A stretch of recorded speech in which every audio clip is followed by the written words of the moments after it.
March we agreed that you deserve your main course. I don't. No, that's for the sake of your energy. I know that you've had a very long, intense, and excellent day of work. For me, it's perfectly fine to entertain you. I will not sing, probably.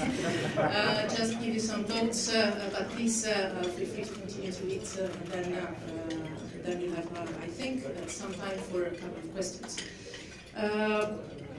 Let me start by saying that indeed the Mediterranean is the center of the world. From Japan to Argentina, many of you that travel, all of you travel around the world know that. All the interlocutors we have in institutions, in politics, in business, in civil society, look at our region, which is defined quite often as the most problematic area of the world. From the issue of Daesh and the spread of terrorism, to the war in Syria, to the crisis in Libya, to the Israeli-Palestinian conflict, to the immense humanitarian crisis related to refugees and migration. It seems quite audacious to speak about a positive agenda. The mix of different, distinct, difficult, in some cases interconnected problems has opened, I believe, the way for a completely new awareness in the world and in Europe on the centrality of the Mediterranean. Let me add a personal note. In 2014, I spent most of my time as then Italian foreign minister, before Paolo took over wonderfully, arguing that what was happening to the east of Europe should have not overshadowed what was happening to the south of Europe. And my first commitment, taking my position in Brussels, has been to balance our priorities to the east and to the south, arguing that the two things were not in contradiction, but were in complementarity. And you will not believe this, but 1 year ago, for the first time ever, we have put on the agenda of the foreign ministers, I have some witnesses here with me, the issues of migration, of terrorism and counter-terrorism, and of energy. For the first time ever, European foreign ministers were discussing these things in 2014-15. And today, here we are. Today, the Mediterranean is somehow at the center of our common European work, finally. And it is not anymore the demand of one, two, few member states, but it's a permanent focus of all. I asked before coming here, because I was curious about that, the numbers of meetings. I know numbers are not necessarily everything. For me and for my humanistic formation, definitely not the case, but still, they give a sense, they give an impression. And I've asked how many meetings, council meetings, commission meetings, we've had this year with some Mediterranean-related issues on the agenda compared to the previous year. And I will tell you, this year, we had Mediterranean on the agenda 55 times compared to 23 the year before. Obviously, this is because sometimes it takes a lot of tragedies to happen before the political leadership, spread political leadership, all over the continent realizes the urgency of dealing with it. But let me say that those that were arguing in the past years on the necessity to collectively, as Europeans, focus on the Mediterranean, well, now it has become something that we all recognize. So today, when I say that the Mediterranean is our region, I can say this not only as an Italian, but as a European. And I believe this is a major achievement. Does this mean that we can be satisfied with the level of European awareness and with the level of European engagement on the Mediterranean? Far, very far from that. The way, I believe, is still a long and difficult one. There is still temptation, a reflection, to imagine a Europe where the South deals with the South, with the East dealing with the East, and with a few dealing with all. And there is still sometimes in someone the illusion that national interests can be served through national means. Now, I believe that looking at the challenges but also the opportunities we have in our region and looking at our times, it should be quite self-evident to anyone that is in good faith that what happens around us and what happens inside the European Union can be faced only through collective vision, collective strategy, and a collective action. I know that some were expecting from me the word action to be mentioned, and I'll try to get to that in a moment. But I believe that, again, only together we can have an impact on what happens around us, and for all, that is the Mediterranean, that is the center of it. Now, I know that sometimes there is the impression that Europe is far from this common awareness. And now I believe the point is, what do we mean by Europe? And I believe this is the question, not just one of the questions, but the question of our difficult and sometimes very sad times. Is our union a couple of buildings in Brussels, or a couple of thousand civil servants, some of them represented here, and I'm proud to work with them? Or is it rather 500 million people, local authorities, political parties, national parliaments, business organizations, trade unions, civil society, media, the civil society, the community of these European people, and national governments of 28 member states? So is this union, this union of ours, the European institutions only, or is it rather a community of interests, a community of values, a community of societies, of people, of public opinions even? I believe that whenever we say Europe, we say also me, us. And if you ask me if there is still work to do in this direction, yes, a lot, starting also from us. And there is also still a lot of work to do to make our 500 million citizens in Europe aware that, and related to these 500 million citizens, the national parliaments, the political parties, the national governments, aware of the fact that yes, the Mediterranean is everybody's region inside of our union, from Lisbon to Tallinn and from Dublin to Sofia. Now, in the European Union institutions, as far as I've seen in this year in office, this awareness is clear. There is not one single Council or Commission meeting where the Mediterranean-related issues were not on the agenda. But still, it's our problems that are on the agenda, and it's not yet the positive agenda at the center of our work. Clearly, because we have quite some problems here. But we do have a positive agenda. I was not with you today, but I was looking at the results of your work. Friends here were telling me, sometimes live, sending me messages, the level of discussion, the level of communalities, even with this mixed nature of participation. And this is the excellent intuition of this meeting. And I would hope that maybe this can become something that we come back to in the future, because I understand this works. And I believe that it is good for us to focus on what brings us together apart from crisis and conflicts. Now, just 2 weeks ago, we were together, 43 countries in Barcelona for the Union for the Mediterranean. I was chairing that with our Jordanian friend, minister. And we were obviously focusing on the crisis, but also focusing on the rest, which is a lot, which is our people, our people's life.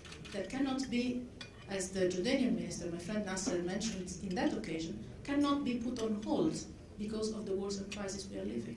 And this is about our youth, 30 years, less than 30 years old average in the south, well above 40 years old average here in Europe. Still, our youth is facing similar problems of unemployment, radicalization, weak identities. Our women, again, sometimes in Europe we have the tendency of thinking that everything in our Europe is solved and we have lessons to teach. Far from that. Far from that. And as a European woman, I can afford saying that. Our investments, our infrastructures, our energy, our common interest, our culture. Because we have developed centuries and millenniums of communalities. We have exchanged for more than centuries. We have sometimes common words, common food, common art, common habits, and our security. And our security. That is sometimes, and especially in these days, the issue number one. And another one that finally has become a common interest of all, which is saving lives in the Mediterranean and trying to make sure that we protect people's lives. It is common interest of all across the Mediterranean to work together to save, I believe, the two main crises we're facing today. Because there is a lot on the positive agenda, but still, we have two quite relevant issues. Libya and Syria. Now on Libya, we'll work on this in Rome on Sunday, and I would like to thank Paolo for the initiative of gathering a format that has proven to be successful on other crises, which is the regional format. Having together around the same table a clear agenda, a difficult one, actors and players that have an influence because of different reasons. Policies, geography, history, interests, connections. We will have, the day after the conference in Rome, the Foreign Affairs Council in Brussels, where we will somehow bridge the conference in Rome and, inshallah, the agreement that will come. We see a possibility of an agreement signed soon. Still, obviously that would be very good news, but still that would be a starting point. And I believe there is no naivete around this room on the fact that that would solve, even if inshallah, but still the way would be very long. The message here is that the European Union is ready to support, is ready to partner, having learned the problems and the mistakes of the past, and recognizing that the leadership has to be Libyan, but the responsibility to support and to accompany has to be international. And Syria. Now let me say that I believe that it is not only because of the images we've seen of people dying, people coming out of the conflict, dying in the sea, sometimes children, that we have managed to refocus the international community attention on the Syrian war. I believe that it's also because after the Iranian deal, and I know that here in this room there are different opinions on that, but still, after the Iranian deal, there was a sense of a window of opportunity that was opened for some kind of different regional relations. Many of you in this room can argue the contrary, I know. This is my personal opinion. And this is what we, signing the agreement in July, were hoping for. That this could get to point to be, with implementation, with difficult talks, a way of designing finally some sort of regional architecture for a region that doesn't have one.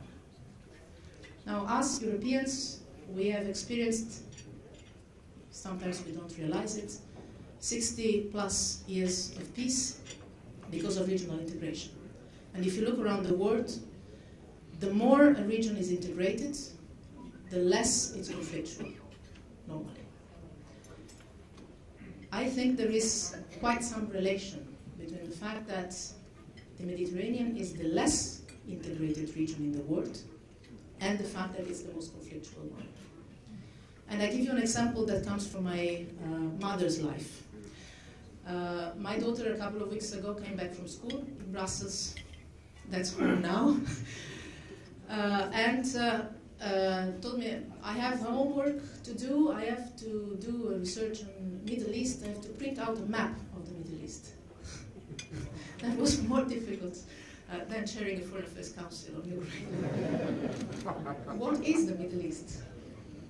Where does it end?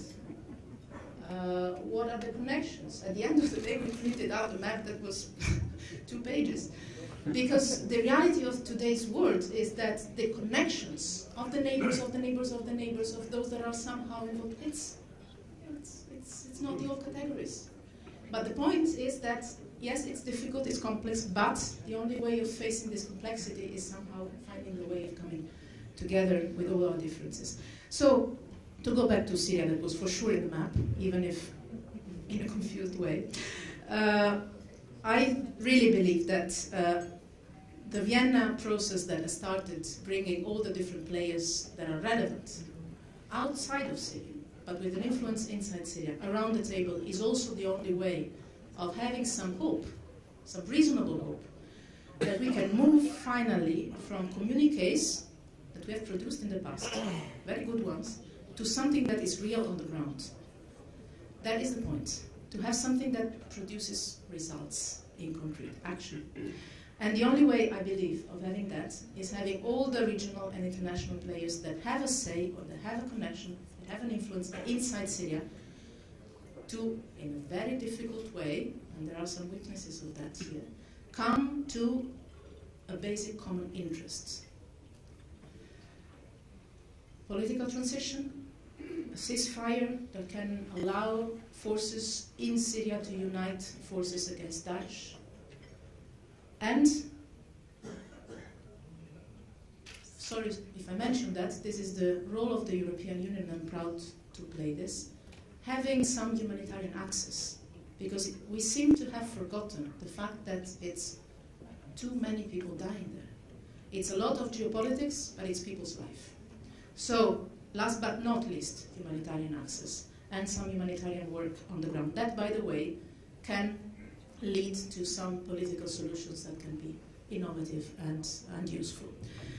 And I hope that the good meeting that was taking place in Riyadh on the opposition groups in these days can constitute a good basis for a meeting in New York in a week from now. Today in Geneva there were rather constructive meetings under the coordination of Staffan de Mistura with our American and Russian friends.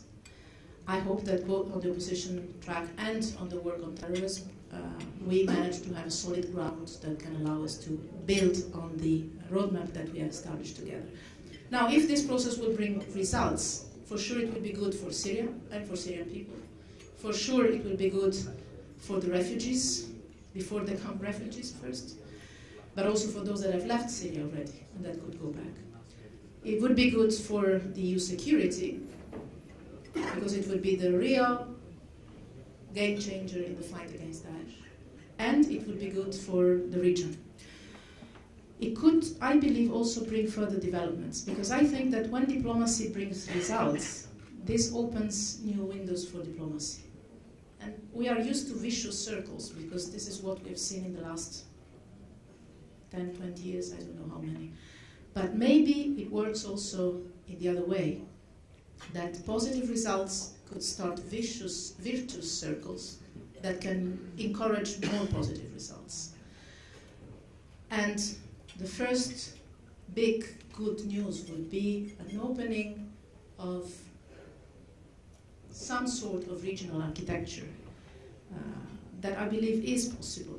And again, that would imply different areas. The wider Middle East, not intended in a political way, but geographical way, the big map of my daughter homework, the Gulf, the Horn of Africa, Sahel, the Mediterranean, Europe.